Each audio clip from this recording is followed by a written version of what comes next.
Например, од гледна точка на крупниот капитал. Зошто крупниот капитал го поддржа Хитлер и зошто крупниот капитал го поддржува Трамп?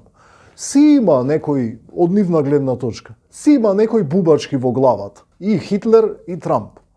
Ама, финално, во последна инстанца, тој работи за нашиот класен интерес. И сега, ако можеме ние да се договориме, тој да не чепни, туку напротив да го зголеми нашето богатство и да среди со овие што ни досадуваат работниците, работничиштата, например, као сека Илон Маск особено, има проблем со работниците кои му се организираат. И сега, ако тој може да го среди тоа, во ред нека неки имигранти или не знам што му попуштаме, исто беше договорот и со Хитлер.